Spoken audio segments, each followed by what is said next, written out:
శుక్లాంబరధరం విష్ణుం శశివర్ణం చతుర్భుజం ప్రసన్నవదనం ధ్యాయేత్ సర్వవిఘ్నోపశాంతయే. శ్రీ పరాభవనామ సంవత్సరంలో సింహరాశి వారికి ఏ విధంగా ఉంటుంది?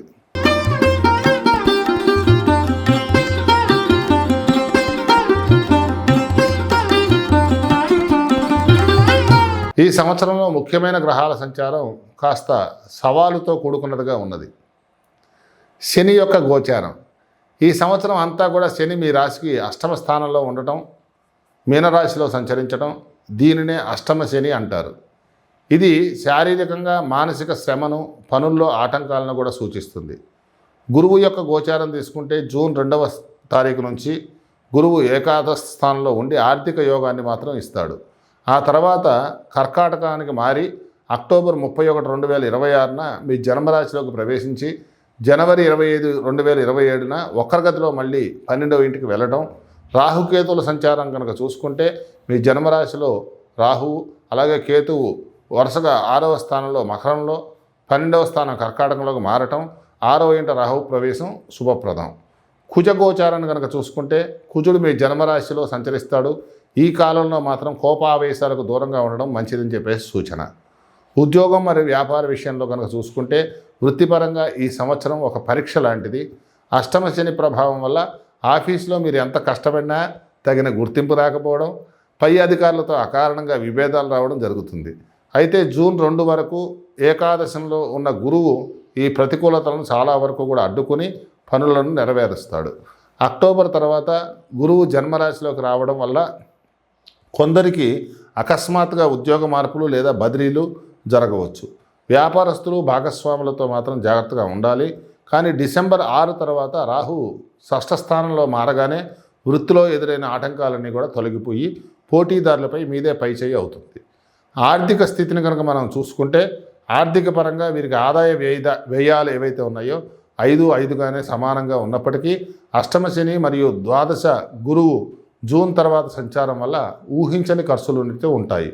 జూన్ 2లోపు పాత అప్పులు తీర్చుకోవడం, ముఖ్యమైన ఆర్థిక లావాదేవీలు ఏవైతే ఉన్నాయో అవి పూర్తి చేసుకోవడం ఉత్తమమైన పద్ధతి. ఆ తర్వాత వైద్యపరంగా లేదా ప్రయాణాల వల్ల ఖర్చులు పెరుగుతాయి. ఎవరికి కూడా షూరిటీ ఉండి అప్పులు ఇప్పించకండి, నష్టపోయే ప్రమాదం ఉన్నది. పొదుపు మంత్రం పాటిస్తేనే ఈ సంవత్సరం మీరు ఆర్థిక ఒడిదుడుకులను తట్టుకోగలరు. కుటుంబము మరియు వ్యక్తిగత జీవితం. కుటుంబ వాతావరణంలో మాత్రం మీరు సంయమనం పాటించాలి.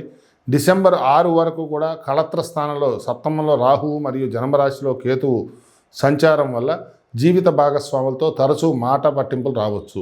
ఇద్దరూ కూడా ప్రశాంతంగా మాట్లాడుకోవడం ద్వారానే మీ సమస్యలు ఏవైతే ఉన్నాయో అవి పరిష్కారం అవుతాయి. వివాహ ప్రయత్నాలు చేస్తున్న వాళ్ళకి మాత్రం జూన్ లోపు మంచి సంబంధం కుదిరే అవకాశం ఉన్నది. అష్టమ శని వల్ల మీ మాటను ఇతరులు అపార్థం చేసుకునేటువంటి ప్రమాదం కూడా సూచిస్తూ ఉన్నది. కాబట్టి బంధువులతో మాట్లాడేటప్పుడు జాగ్రత్త అవసరం. ఆరోగ్యపరంగా కనుక ఈ సంవత్సరం చూస్తే ఆరోగ్య విషయంలో అత్యంత శ్రద్ధ వహించాల్సినటువంటి సంవత్సరం ఇది.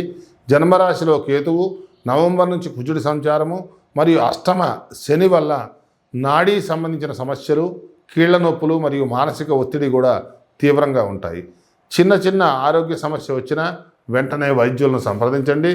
నవంబర్ 12 నుంచి మార్చి మధ్యకాలంలో అగ్ని, విద్యుత్తు మరియు వాహనాలతో మాత్రం చాలా అప్రమత్తంగా వ్యవహరించాలి. యోగా మరియు ధ్యానం మీ రోజువారీ జీవితంలో భాగం చేసుకోండి. పరాభవనామ సంవత్సరంలో సింహరాశి వారికి మేము సూచించే పరిహారాలు ఏమిటంటే, గ్రహస్థితులు ప్రతికూలంగా ఉన్నందున ఆత్మవిశ్వాసంతో పాటు దైవబలం కూడా తోడు ఉండాలి. ఏదైనా సరే ప్రతి శనివారం కూడా శనికి అష్టమ శని దోషం వల్ల శని తైలాభిషేకం చేయించుకోండి.